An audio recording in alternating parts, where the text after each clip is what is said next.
Los planos medios. Vamos a la segunda clasificación. Estos se subdividen en plano entero, plano americano, plano medio y plano medio corto. Estos son los planos del verbo. Son los planos que me permiten a mí, en la narrativa audiovisual, dar cuenta de acciones, cosas que están haciendo los personajes. En un plano entero aparece, recordemos que la medida de referencia del plano es la persona, entonces aparece la persona completa, yo lo veo desde la cabeza hasta los pies, entonces me puedo dar cuenta perfectamente cómo es. Si es viejo, si es joven, si es rengo, si no es rengo, si es alto, si es petizo, si es mujer, si es hombre, ya no hay manera que no me pueda dar cuenta de qué característica tiene el personaje. Plano entero, plano entero. That kills me, makes me feel alive. I've been losing sleep, dreaming about the things that we could be. Baby, I've been praying hard, saying no that kills. Luego está el plano americano 3/4. Este es el plano que capta a la persona desde la cabeza, pero hasta las rodillas, hasta debajo de las rodillas. Y se llama así porque surge este plano desde las producciones de western que necesitaban que cuando los vaqueros se retaban a duelo se pudieran ver las pistolas y la acción que realizaban con esas pistolas. Por eso se llama plano americano o plano 3/4. Y ya vamos a ir viendo en el transcurso del año que en televisión es uno de los planos que mejor se utiliza y que mejor funciona, el plano 3/4 más que el plano medio o el primer plano. El plano 3/4 suele ser el más efectivo para trabajar en televisión. Este es el plano americano, ¿no? ¿Se nota? Plano americano, nada más claro que por qué se llama plano americano.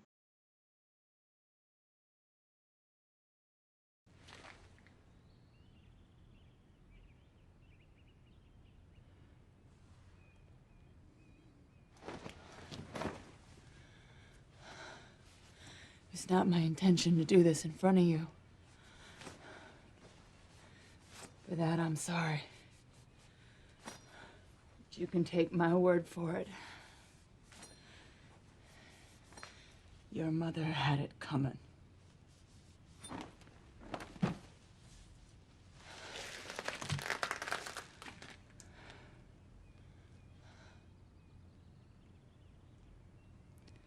When you grow up, if you still feel raw about it, I'll be waiting. Se los dejo completo porque a mí me gustan estos pasajes de estas películas, y así que los torturo con eso. El plano medio, que sigue siendo un plano narrativo, como decíamos antes, donde tiene que ver la importancia del verbo o de la acción, presenta al personaje ahora desde la cintura para arriba. La cámara está un poco más cerca, por lo tanto vemos más, digamos, acciones más próximas del individuo. Ya se desvanece tanto en la escenografía, no nos queda muy claro en qué lugar puede llegar a estar, pero sí comienza a cobrar protagonismo lo que expresa, no solo con sus, digamos, acciones, sino lo que expresa con sus emociones, porque estamos más próximos a su cara, a su rostro, a su mirada. Es un plano más cercano a los sentimientos de los personajes. Es el más utilizado, no se lo puede usar por mucho tiempo, el uso excesivo, en realidad el uso excesivo de cualquier plano lo convierte en tedioso. Hay directores que suelen abusar de los planos, pero de una manera, digamos, intencional, porque tratan de provocar malestar o incomodidad en el que está del otro lado. Pero si yo estoy haciendo una producción en la que en realidad quiero meter al que está del otro lado en la escena y que se involucre en lo que está aconteciendo, no lo tengo que hacer sentir incómodo con lo que está mirando. Entonces no tengo que excederme o abusar de los planos porque puede llegar a ocurrir eso. Plano medio, ejemplo de plano medio, ejemplo de plano medio, ejemplo de plano medio.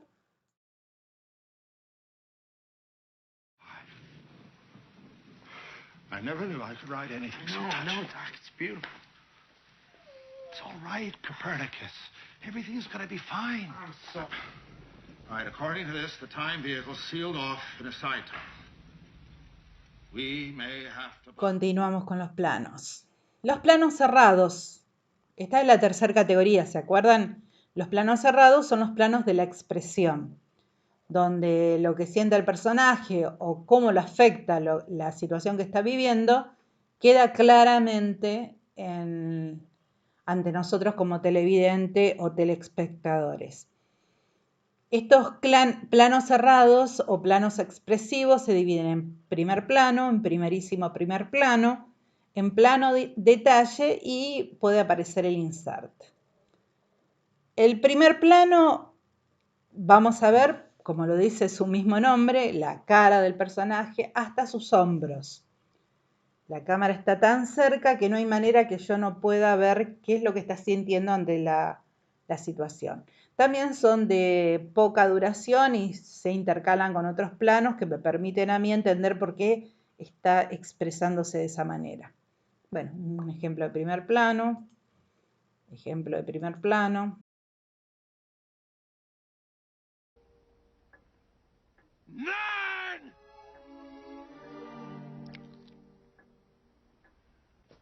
I don't care what Tannen says. Yes, sir.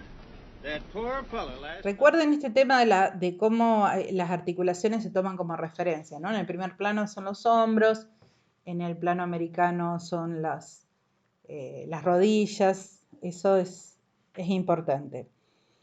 En los planos cerrados tenemos también el primerísimo primer plano, que, bueno, está evidentemente el rostro muy cerca de la cámara. No conviene cortarlo en sus uniones naturales, es decir, que hay que tratar de, o yo lo tomo bien desde arriba del cuello o lo tomo desde los hombros, desde las articulaciones, como se ve acá, ¿no? Como se ve en el ejemplo de este plano cerrado. Este otro muy buen ejemplo de plano cerrado. Fíjense que no aparece la cabeza arriba y en general tampoco la pera, sino se lo corta por encima de las articulaciones o de los espacios de cierre del rostro. Otro ejemplo.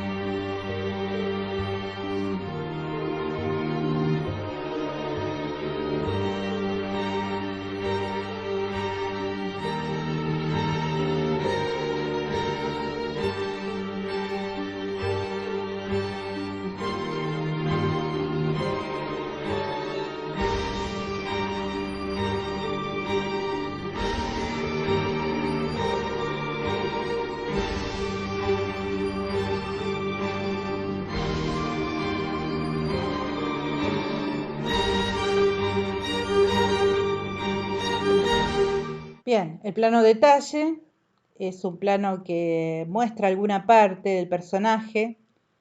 Es un elemento generalmente de poca duración y que ayuda a la narración. Me serviría como para entender algunos temas, por ejemplo, alguien que quiere ocultar un anillo o quiere esconder algo o simplemente el movimiento de sus dedos me pueden a mí ayudar a entender que se ha puesto nervioso ante lo que está experimentando. La cámara está muy cerca de lo que está registrando y también las duraciones son muy cortas. Acá tenemos un plano detalle, otro plano detalle, otro plano detalle. You're a very lucky boy to have been chosen. I realize that, Mrs., and I'm very grateful to all concerned. What's the hypo for, then? Gonna send me to sleep? Oh, no, nothing Si ese objeto aparecería solo y no aparecería la mano extrayendo el líquido con la jeringa, no me daría cuenta de que ese medicamento está siendo usado en este momento. O sea que el plano necesita de otros planos para completar su narrativa. Cada uno de ellos tiene que estar en función de la historia. Yo no puedo usar un plano arbitrariamente, tengo que usarlo en base a lo que quiero contar. Es como la elección de las palabras. No todas las palabras me sirven para contar lo mismo. Yo, si quiero que se entienda lo que quiero decir, voy a ser cauteloso en la palabra que elijo. Bueno, lo mismo pasa con el plano. Tengo que saber cuál es el mejor plano para contar lo que yo quiero contar. Esto es un plano general. Esto es un plano americano. Esto es un plano medio. Esto es un primer plano. Esto es un primerísimo primer plano. Y esto es un plano detalle. Bueno, ese es un resumen de los planos que estuvimos viendo, ¿no? Algunas cuestiones para que ustedes sepan. En las comedias es muy común que se use el plano americano, porque lo central en la comedia son los gags y los diálogos ingeniosos. No importa tanto la escenografía, ni importan tanto los sentimientos de los personajes, sino cuestiones gestuales que se dan en conjunto con otros y que me ayudan a mí a ser cómplice de la situación graciosa que se quiere contar. En los dramas, el plano que más aparece son los primeros planos, porque me permiten a mí reconocer qué le está pasando a los personajes, porque justamente es un drama, ¿no? Los sentimientos son la clave de la historia. En las ficciones también aparece el primer plano, pero en general lo interesante de la ficción es que siempre se va buscando generar un clima de desenlace como para que uno, digamos, llegue a una situación de involucramiento con la historia muy fuerte, de acuerdo a lo que se busque, ¿no? Que se enoje uno, o que sufra, o que se indigne. En los documentales, los planos cortos no se usan tanto, porque en realidad se busca educar, y son más comunes los gran planos generales, los planos detalle. Se van, desde un plano general a un plano detalle, porque lo que se está queriendo es instruir respecto de algo. En lo digital, que está muy, muy, muy de moda, ¿no? La utilización de lo digital y sus atributos, tenemos dos tipos de, digamos, soportes desde los cuales nosotros vamos a ver o consumir productos digitales. Por un lado está el cine, con su alta fidelidad, lo cual me permite a mí trabajar con grandes escenarios, grandes producciones. Yo puedo ver super batallas con un lujo de detalle, con miles de personas involucradas, y en cine lo van a usar y hasta diría van a abusar de esto. En cambio, hay producciones, ustedes saben que hay muchas webseries, muchas producciones hechas para ser consumidas en celulares o en tablets. Bueno, ahí necesariamente tenemos que trabajar planos cortos, porque si no la gente no va a entender, la imagen queda muy chica, el marco desde el cual uno lo está viendo ya es per se chico, así que no tiene mucho sentido usar planos grandes o planos descriptivos, sino aparecen más los planos narrativos o los planos expresivos. Bien, algunas cuestiones como para entender de qué hablan los realizadores audiovisuales cuando usan ciertos términos. El encuadre es el cuadro donde yo presento un determinado recorte de la realidad. Es lo que la pantalla me muestra. En ese encuadre aparece un determinado plano. En ese encuadre puede aparecer un plano general o un plano detalle. El encuadre es la selección visual que yo hago de un momento y que estoy mostrándosela al espectador. Un encuadre es lo que la cámara capta, o más fácil, lo que vemos en pantalla. Por ejemplo, si nos encontraríamos en un parque, a simple vista podemos ver todo el panorama, pero si tuviéramos una cámara y solo estaría grabando el árbol, allí el árbol está en encuadre. Si corto o detengo la grabación y luego decido encuadrar al animal que se encuentra ahí en el parque, entonces estoy cambiando de plano.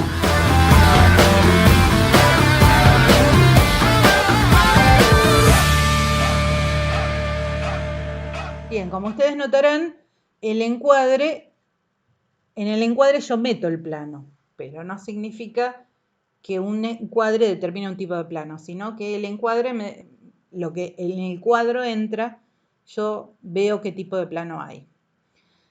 Otra de las terminologías muy comunes en lo audiovisual es la toma. La toma es, yo encendí la cámara para registrar algo, entre que la encendí y la apagué, no importa el tiempo que la tuve encendida, eso se llama la toma. Es desde la puesta en marcha del motor hasta su detención y puede involucrar diferentes ángulos o el mismo plano. Por ejemplo, un ejemplo de toma. Se encendió la cámara, claqueta, inició. Acá se conserva siempre el mismo plano, ¿no?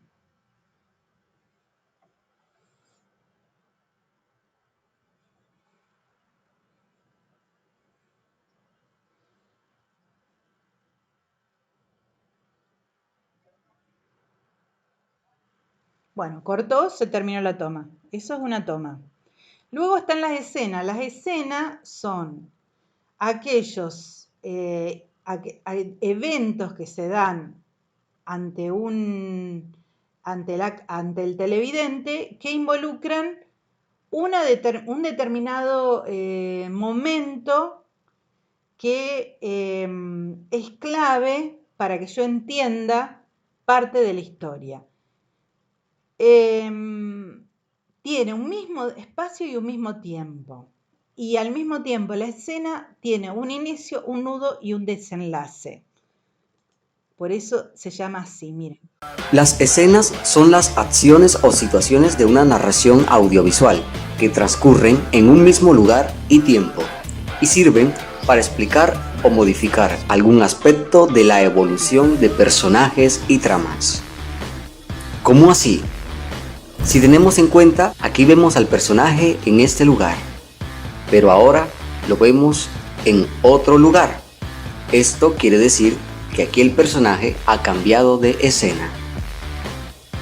Vemos aquí al personaje de día y ahora vemos al personaje de noche. Esto quiere decir que ha cambiado el tiempo, por lo tanto es otra escena.